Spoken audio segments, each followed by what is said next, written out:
All right, I think it's time to get started. Sorry the clock doesn't work. There's a clock right there, but it don't work. Everybody get a syllabus? I hope you can all hear me all right. It sounds like echoey.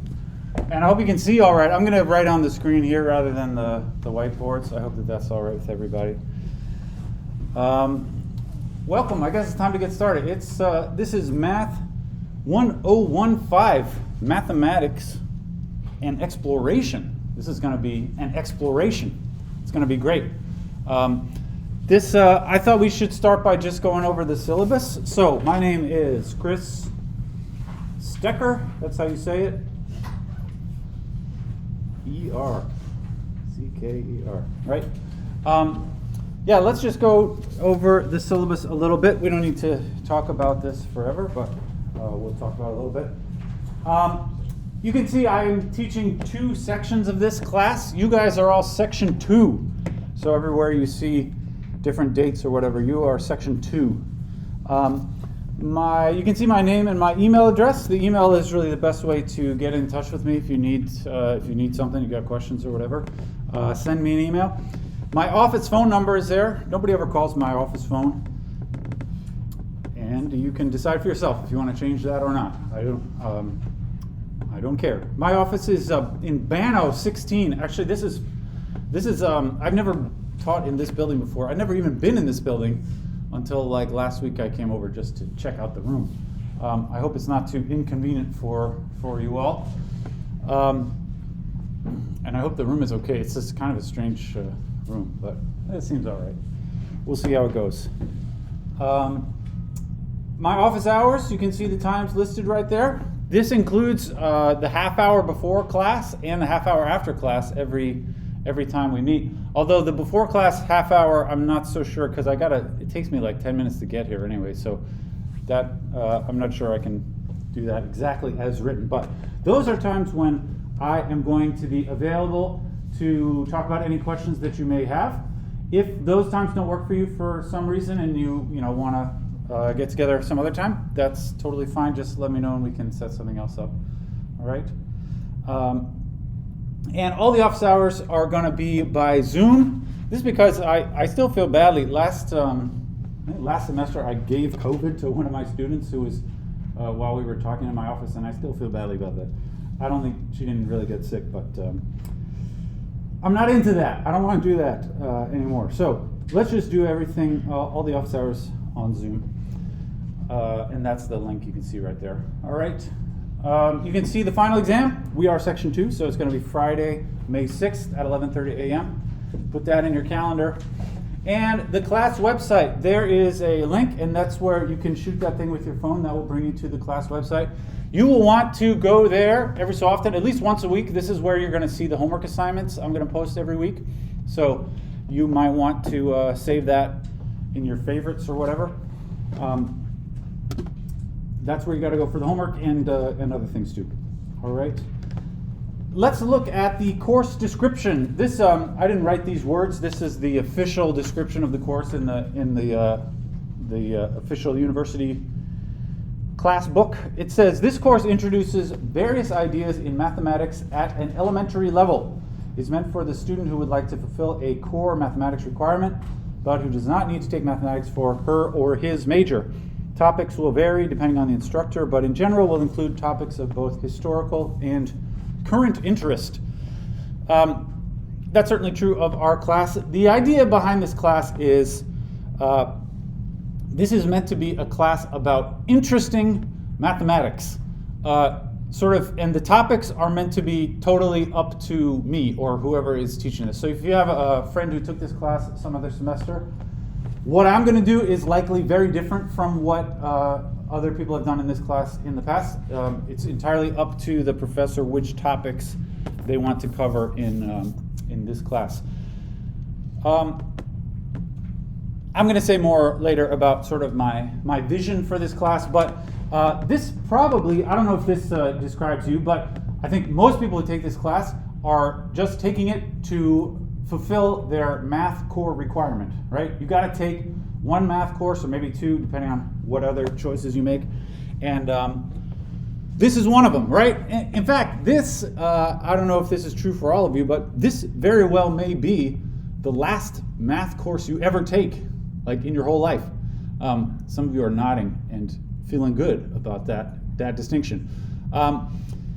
So the idea behind this class, other math classes that you've taken, and to be honest, other sort of core math at college classes, oftentimes they will try to kind of go over the same stuff again that you had in high school, but kind of like do it right this time, because the folks who, let's be honest, this may not be all of you, but a lot of people who take this class are maybe not good at math, maybe don't like math, and so the idea is to give you sort of one last go at it, see if you can get it right this time when perhaps you had failed to get it right in the past.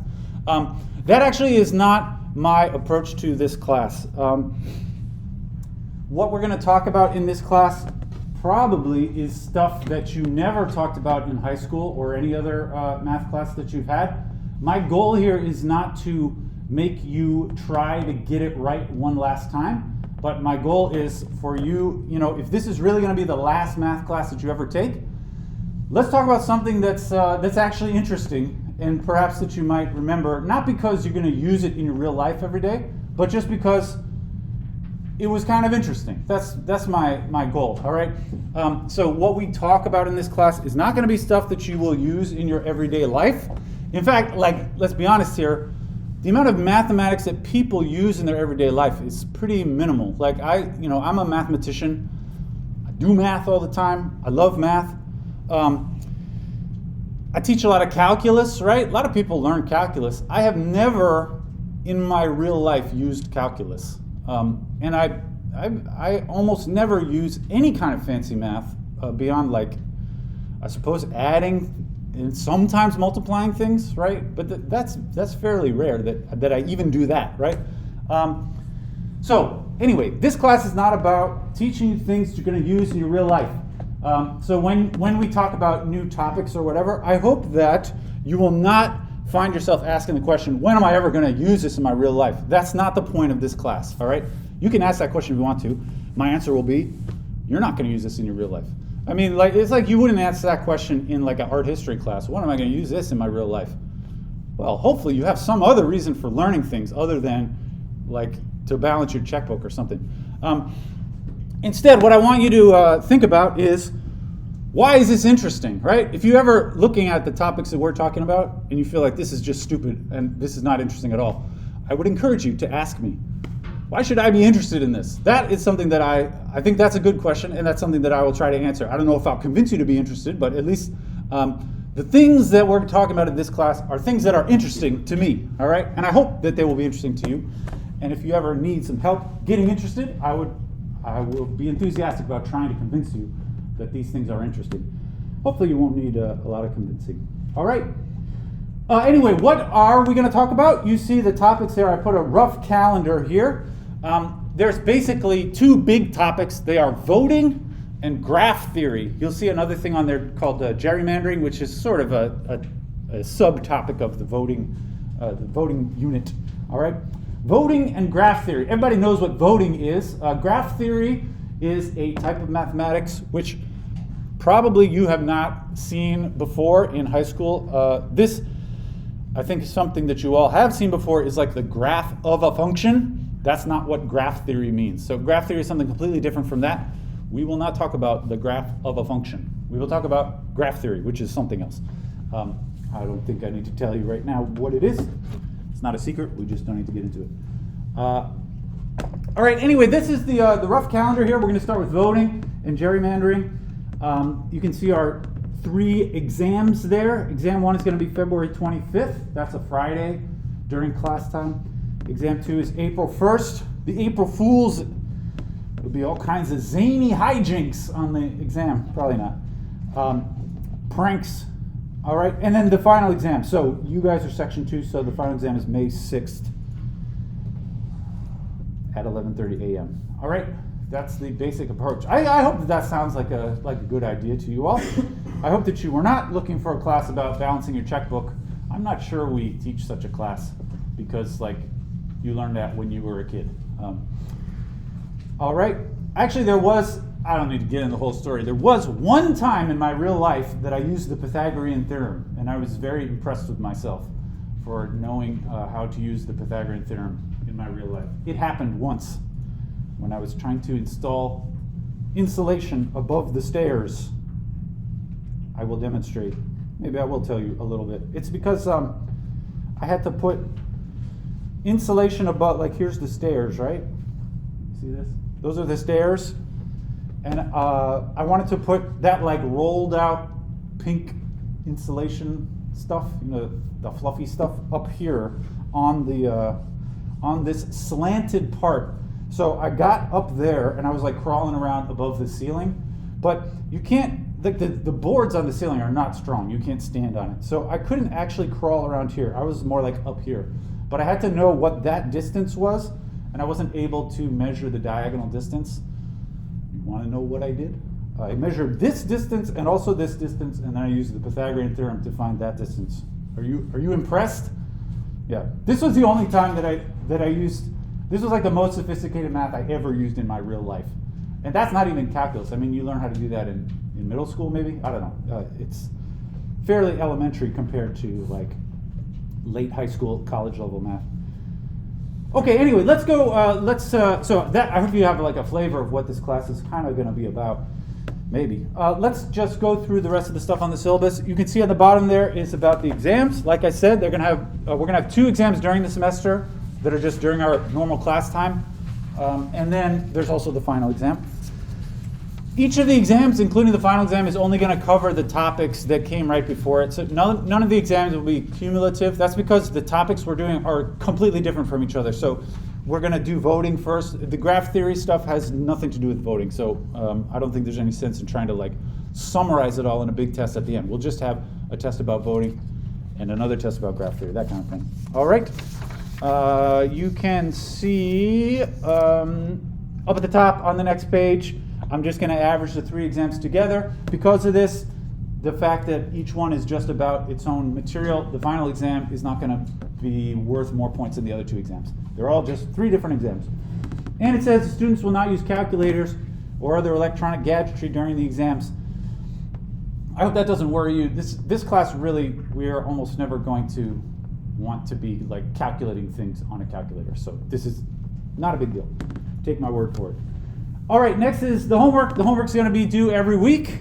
The assignments are going to be, like I said, at the class website. I would encourage you to work together on the assignments if you want to. Talk to your friends. Do them together, but if I want everybody to hand in their own paper. So you can work on it with somebody else, but give me your own answers. Homework is going to be due each Wednesday night at midnight.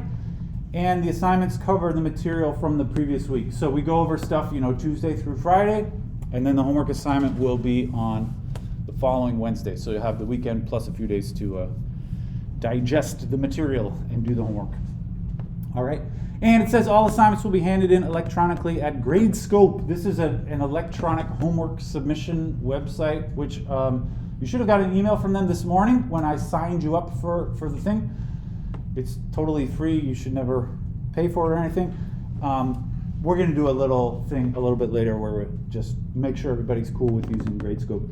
The idea is you write your answers on paper like you ordinarily would, do your math homework, and then you send in pictures with your phone. So it's very simple. I hope it's a little annoying, but no problem. All right, and then quizzes. We got quizzes every week too. So the idea is each week there will be homework due on Wednesday, and then there's a quiz on Friday. And the quiz on Friday covers the same stuff that was on the homework on Wednesday. This is not meant to be like a big stressful event. I know these things can be stressful no matter what, but the idea is on Friday we'll come in, take the first 10 or 15 minutes to do the quiz, and then we just go on with the rest of the class. So the quiz is usually 1 or 2 questions based on the stuff that was on the homework on Wednesday. So the idea is it's not supposed to be a big stressful thing, but if you did the homework on Wednesday and you more or less understood everything, then you can come in and you'll do fine on the quiz on Friday. The quiz questions are meant to be similar to the homework questions. And really the point of this is just, since I said You can work on the homework with your friends. The quiz is really meant to make sure that like you personally are actually understanding all the material yourself rather than just mooching off of your friends. So that's about the quiz. Again, no calculators on the quiz. You're not going to want them anyway. Any questions about that? So those are the three things which make up your grade in this class: the homework, the quizzes, and the tests. And I thought it would be fun for everybody to choose your own ratios for the grading. I like to do this in my classes. I would encourage you to think a little bit about each of these three categories and how each one is reflective of your true abilities and your true learning. And you tell me within a couple weeks. I said sometime on or before February 4th. Send me an email that says I want my homework to be this much, the quizzes this much, and the test this much. All right. And the rules are: so you just choose 3 percentages. They have to add up to 100, obviously. And each of the 3 categories has to be at least 30. Those are the rules. All right. So think about it. Decide how you would like your averages to be computed, and let me know. That date, February 4th, is kind of late. That's so that by that time you will have had, I think, 2 homework assignments and at least 1 quiz, so that you'll have some idea of what those are like. So, what? Sorry, I just got a YouTube comment. Tell me what your averages are. All right. It says at the end there, if you never notify me, you will default to exactly 33% for each category, which only adds up to 99. That's because I'm going to screw you by a point if you don't, for some reason, don't tell me. I find that I've done this in my other classes. Sometimes people just don't want to tell me. It annoys me. So I screw you by a point. All right? I'm not going to try to screw you. I will remind you if you forget. Any questions about all of that? Okay, there's a little thing about the online submission. What I said before, I'm not going to collect anything on paper. That's because I don't want your diseased papers, and I don't want you to give you back my diseased papers. So you're going to do everything and submit it electronically on Gradescope. We'll do a little practice in a moment. A little thing about, should I show my work? This is my philosophy behind showing your work on math homework. The short answer is yes, you should always show your work. Just writing the answer is not what I'm interested in. Like, the whole point of you doing the homework is so that I can see that you understand the techniques and you understand like the idea behind doing the problems. I don't care so much if you get the specific answer at the end. I mean, I hope that you will get the right answer, but what I'm interested in seeing is that you know how to get the answer, not that you know what the answer is, if you could see the difference. All right, so the short version of that is, yes, you should show your work. Of course, there will sometimes be problems which are like very straightforward, for which there isn't really anything, and in that case, you don't have to make up stuff. If you really can do everything in your head, that's okay, but in general, you should show your work. All right, there's a note here about attendance. It says attendance does not figure directly into your grade, right? The grade is just homework, quizzes, and exams. So attendance is not part of that. So there's no grade penalty for missing class. But if you miss class, you are totally responsible for making sure you're still doing any assignments or the quizzes or whatever on schedule. You're not going to hand in papers in person. So if you miss class on Wednesday, which is when the homework is due, I will still expect you to do the homework as usual on Wednesday. Of course, if you're like really sick or something, then we'll talk about it. But in general, it is your own responsibility to negotiate that kind of thing. If you miss a quiz or whatever, I am not going to chase after you. I'm not going to call your mom and say, hey, they missed the quiz. It's up to you to talk to me about it, and we will work something out. I'm not trying to be a tough guy about it. I'm just saying it's your responsibility to initiate that kind of conversation, and of course we will work it out. All right, and on the back, a little something about office hours, which are going to be all by Zoom. This is just to say that I hope that you will all feel comfortable talking to me outside of class. I don't know what your upbringing was like.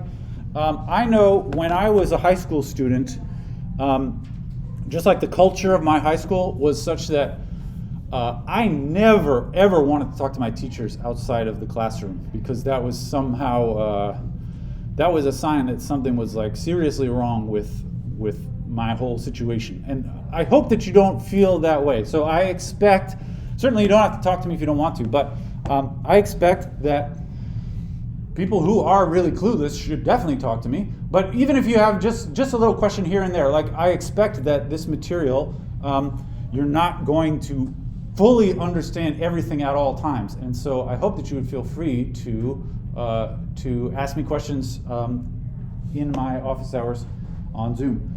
That I think is an easy way for me to be helpful, and to be honest, it's more interesting for me to be able to interact with you one-on-one than like right here when I'm just talking and you're just sitting there listening.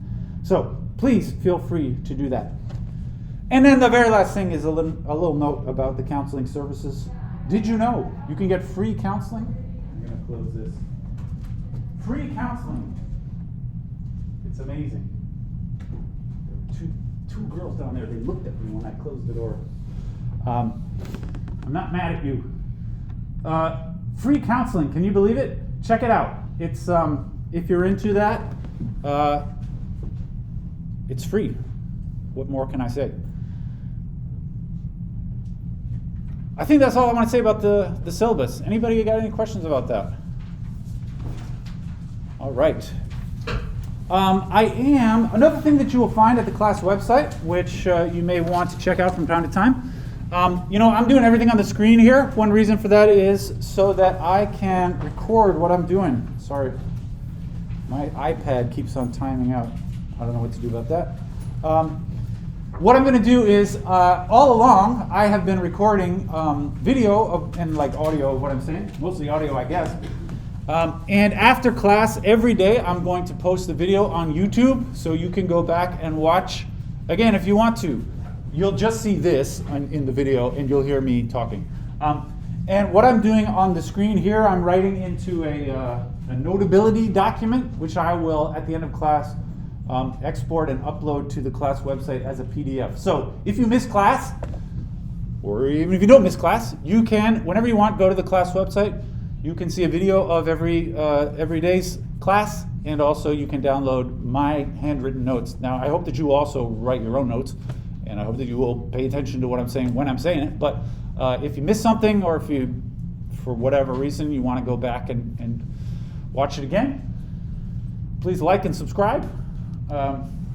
That's how you can do it. All right. Great.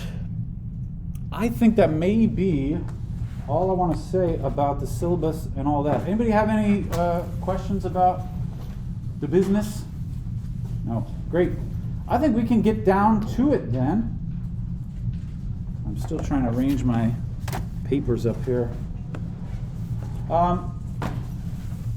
Before we, so I want to actually get started talking about voting today. Maybe before we get started per se, I could give you a little bit more of my vision for this class. I told you a little before, but my sort of philosophy behind what I want you all to get out of this class. I already said this class is not about teaching you math that you're going to use in your real life.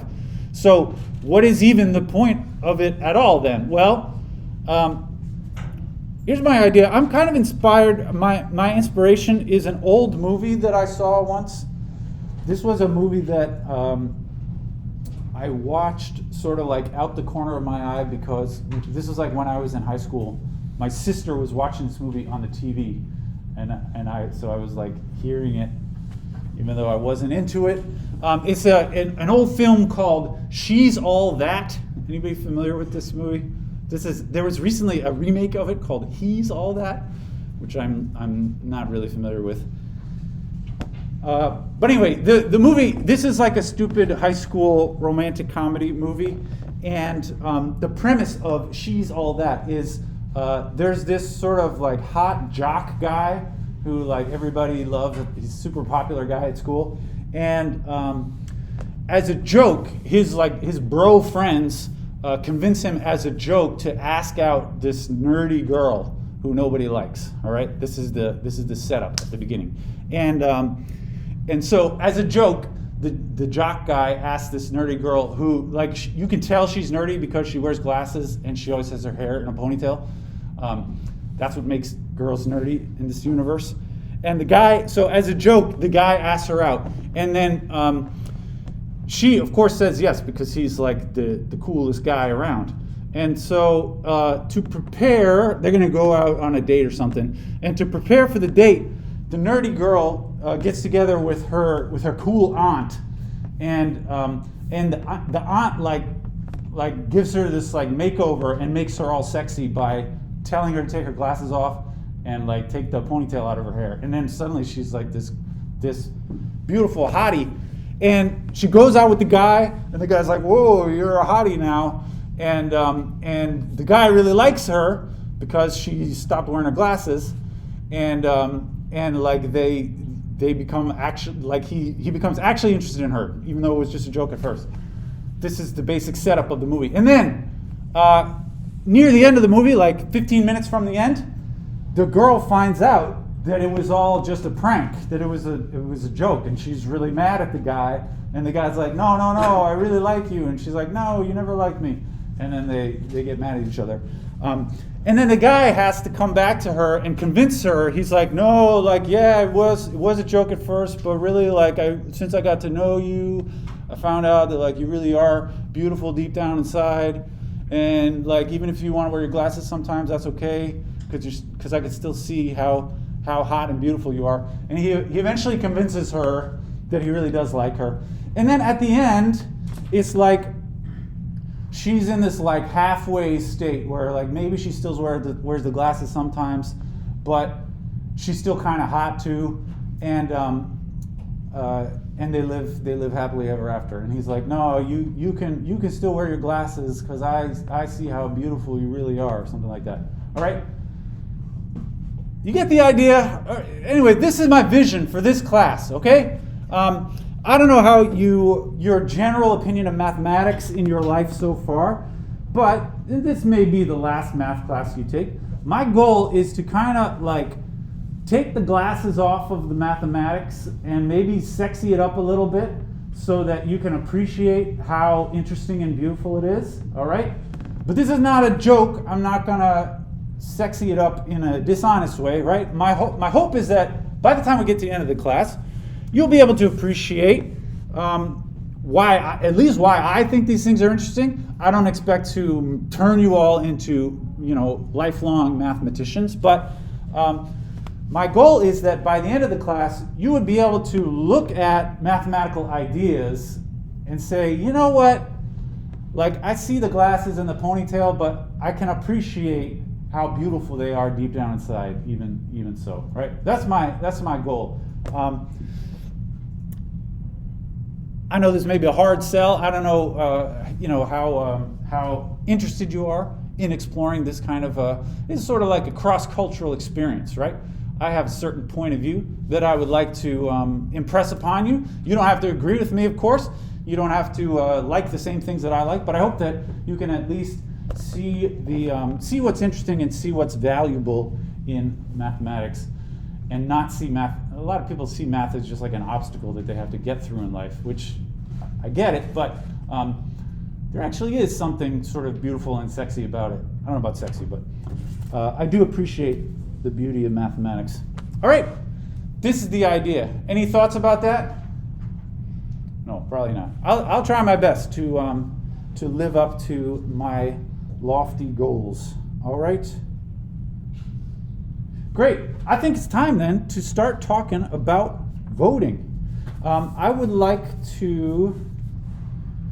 Sorry, I got to figure out how to make my screen stop turning off. Let's get down to it. So, let's talk about voting. Come on. This is our first big topic. Many of the topics that we talk about in this semester are things that are going to seem really simple at first, and almost like why would you even make a big deal out of this? And I think voting is one of those things which, especially to like people raised in American culture, voting is just such an ordinary idea and something which people don't give a lot of sophisticated thought to. I'm going to say this. I really like things like this in general in life. It's something that seems simple, but has a lot of complexity that you might not appreciate until you really look at it closely. Seems simple, but has a lot of complexity, right? Voting is like that. And actually, all the things that we're going to talk about this semester are like that. That's the kind of thing that I'm interested in mathematics. Seems simple on the surface, but when you think closely about it, it turns out to be a lot more complicated than maybe you thought it was going to be. Anyway, here's the basic idea behind voting as I understand it.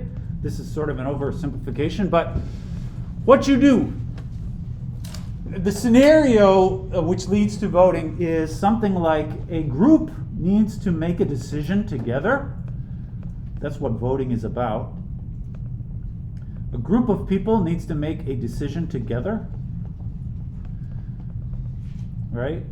Which presumably they have some disagreements and they need to figure out some way to agree on something, even though individually they disagree. And what they do, first of all, you ask everybody's opinion. Ask everybody's opinion. I hope you can all see the screen, by the way, and I'm going to try to write in a legible way. Ask everybody's opinion, and then you somehow gather the opinions together by adding them up or something like that. Gather these opinions together to determine the winner. And the winner is supposed to represent, I'm going to put this in quotes, this is kind of a flowery phrase, the will of the people, right? You ask everybody's opinion about whatever it is. You somehow combine all the opinions together, usually by just like counting everything up. And then you use some method to decide the will of the people, all right? I would like to try and convince you, my major goal for today, the next 20 minutes or so, is to convince you that this, what seems like a simple and ordinary idea, is actually not really simple at all. And in many ways, it's kind of a, maybe not even necessarily a good idea. So I will just say for now, it's not so simple. It's not so simple, all right? Like for example, when we are most familiar with voting being used in politics, right? We had a couple years ago the presidential election between Biden and Trump. Everybody voted, they counted up all the votes, and Biden won. Now, and Biden became the president.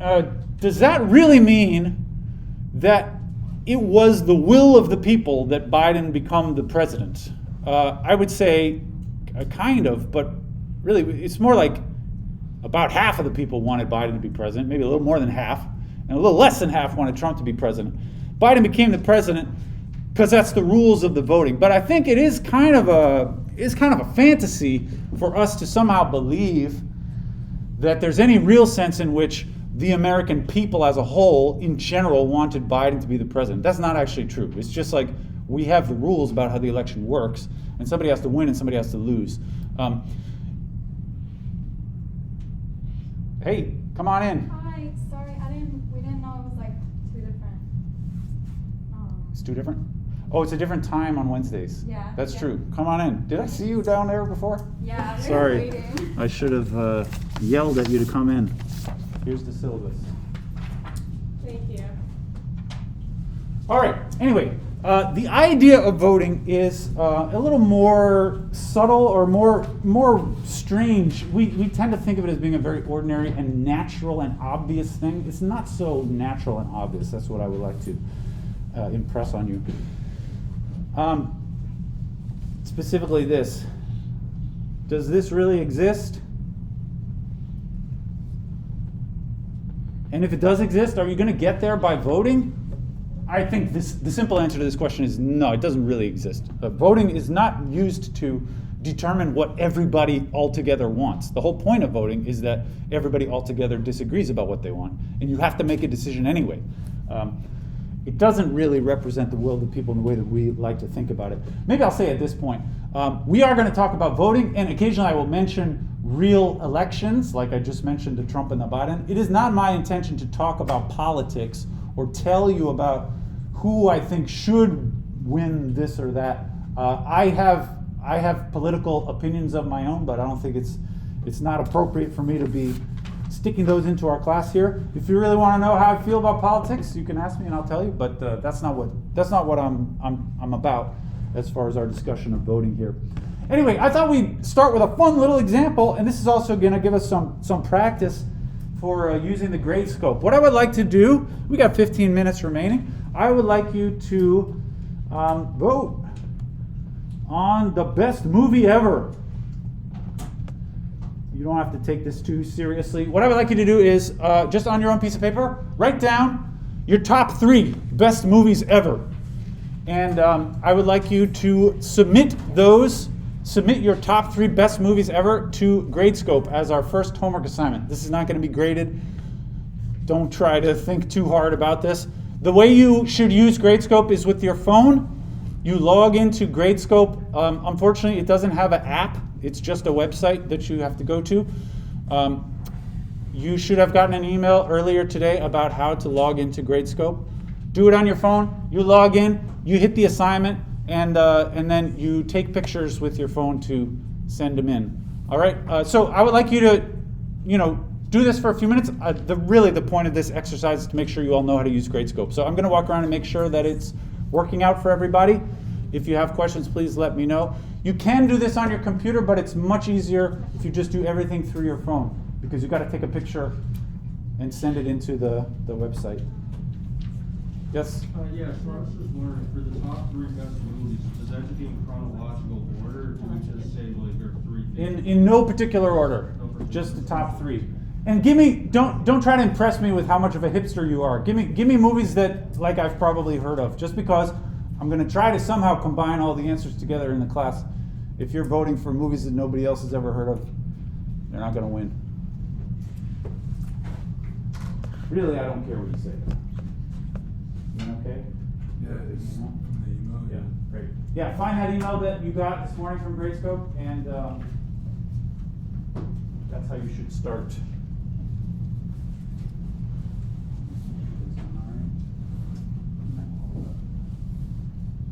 Okay.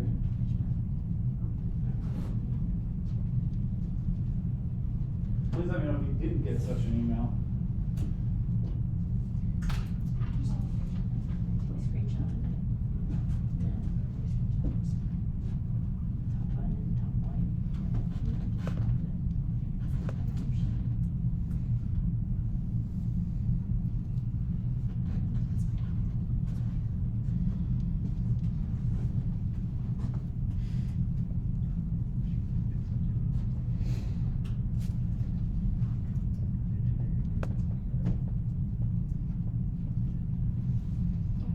I'm going to tell you my choices once we're all done. I don't want to influence you. Get in there. You like Space House? I do, yeah. Yeah. You guys doing all right? You guys doing okay? Doing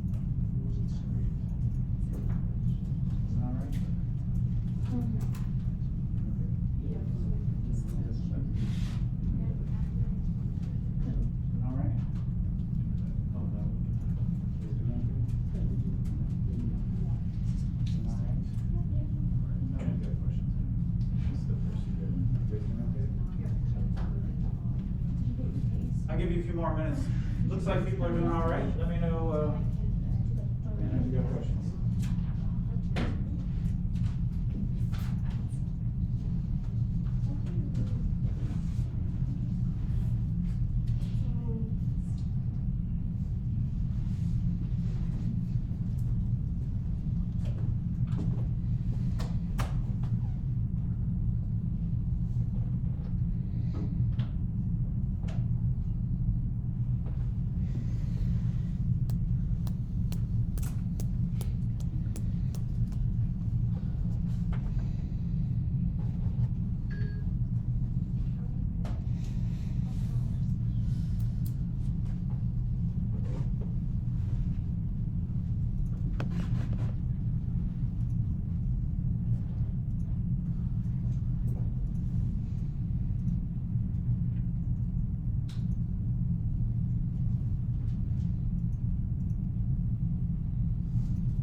Anybody got questions? I hope it's all working.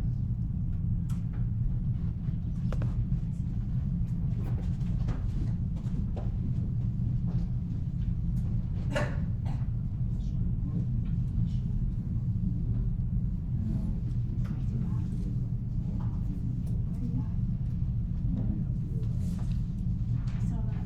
Too much work. You have to actually focus every class. And I just don't think that I could.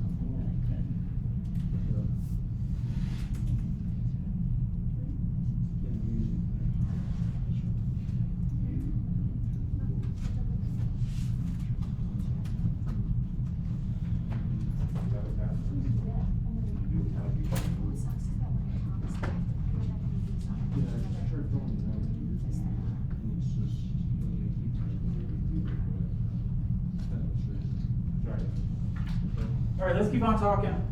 I know some people maybe still haven't gone through. Please let me know if you have like persistent problems. The purpose of this exercise is really to make sure everybody understands how to use Gradescope. If it didn't work out, please let me know. I will help. I will try to help out. Here, I'll tell you my top 3 choices. First, I'm going to say is 2001: A Space Odyssey. Remember that one? I kind of like slow, boring movies, and this definitely fits that description. So I'm into that. I also, since I was a kid, I've always been into Star Wars. So I got to go with the Star Wars movie, and obviously, I'm going to go with Empire Strikes Back, the best of the Star Wars movies.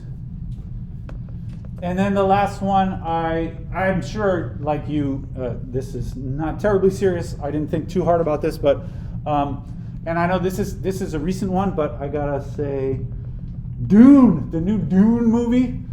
Since I was a kid, I've always been really into Dune, and I've been waiting my whole life for a good Dune movie, and there's a good Dune movie now, so I'm into it.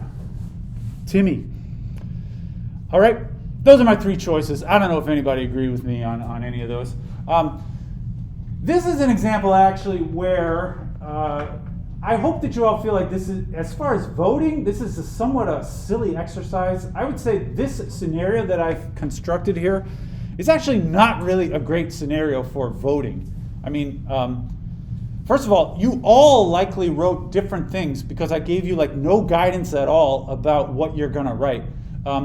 Is it likely that there's like one movie that even a majority of you wrote down? Probably not. There's probably only like, the most popular one that you guys wrote down, probably only like 2 or 3 people wrote it, right? I don't know, but this is not a great scenario in which to use voting. So can I just say, voting isn't even good for everything.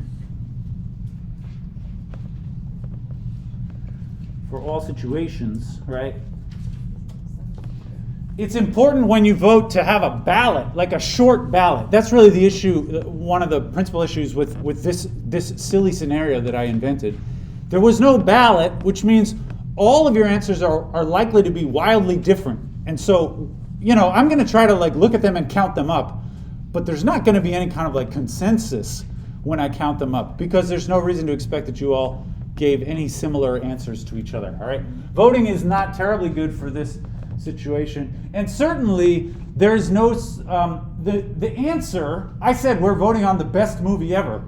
Does that mean, like, once I find the most popular one that you all said, does it mean that that's the best movie ever? Not really. It doesn't even mean that, like, we as a group, I'm going to include myself too, does it even mean that we as a group believe that that's the best movie ever? No, it means like 3 or 4 of you by random chance wrote the same thing down, right? Like in this setting, voting is not a great way to make this decision, and the decision that's being made is not even really meaningful anyways.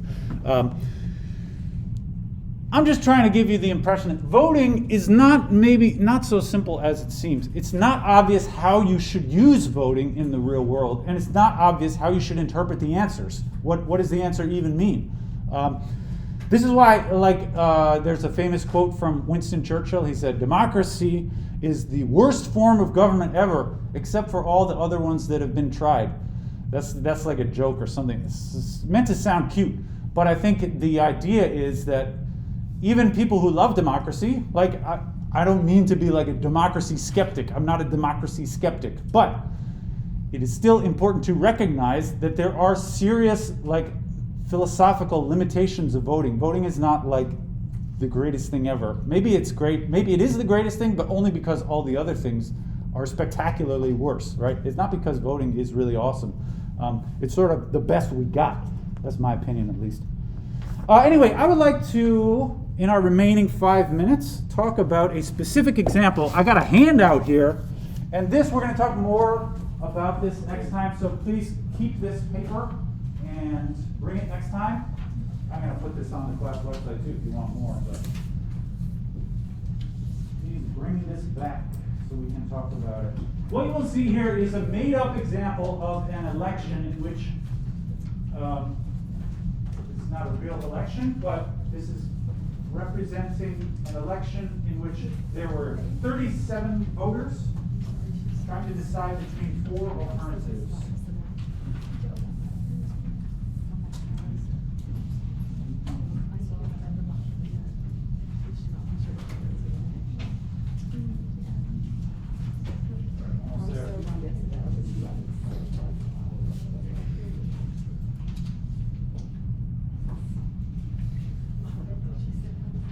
So what you see here is there are 37 people, and they are voting between 4 alternatives. And in this election, rather than just telling me what do you think is the best between these 4 alternatives, this is an example of a ranked voting election. So in this election, what you see here is every voter, each of the 37 voters, has ranked the 4 options. You can think of these as 4 different politicians or whatever, 4 different best movie ever. I don't know. Instead of just asking who's your favorite, in this election, they asked the people to rank them. Your first choice, second choice, third choice, fourth choice. And you can see all of their 37 choices up at the top there. What you see on the bottom is a little chart. Actually, everything you want to know about the votes is summarized at the bottom. Really, all you have to look at here is the bottom. And what this means is you see like a 14, a 10. It says 14, A, B, C, D, 10, C, B, D, A, etc. What that means is this chart is summarizing all the ballots. What I did was I just looked at all those ballots individually, and I counted up. This column here means 14 people put A first, then B, then C, then D. 10 people put C, then B, then D, then A, and so on. That's what the chart at the bottom there means. So like this column here means 10 voters said C, B, D, A, right? C as their top choice, then B, then D, then A. All right? Actually, you don't have to look at the individual ballots in this example. Everything that you might want to know is recorded in that chart at the bottom.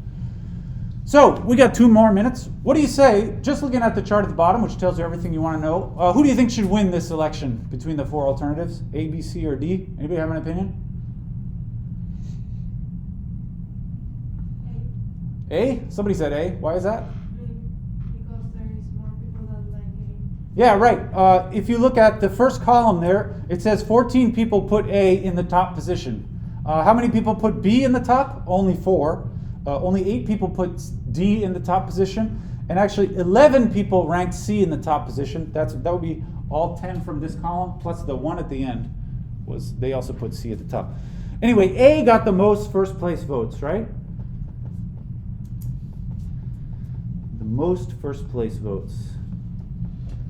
So maybe A should be the winner. Actually, was anyone thinking something different? Anybody maybe looking at the chart, can you tell me why perhaps, any reason why A should not be the winner? Yeah, what do you think? Because there are more people who voted A last.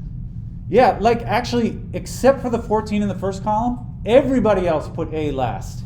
And because there's 37 voters here, everybody else, except for those 14, I guess there's 23 others, right? So 14 people liked A the best. 23 people thought A was the worst. So in that sense, you definitely shouldn't make A the winner, right? Like that wouldn't be very democratic. But then, if you're not going to make A the winner, who else would be the winner, all right? There are no easy answers to these questions. So what I'm trying to say, so let me just say, A got the most first place votes, but in fact, a majority thinks A is worst, right? 23 out of 37 people thought that A was the worst.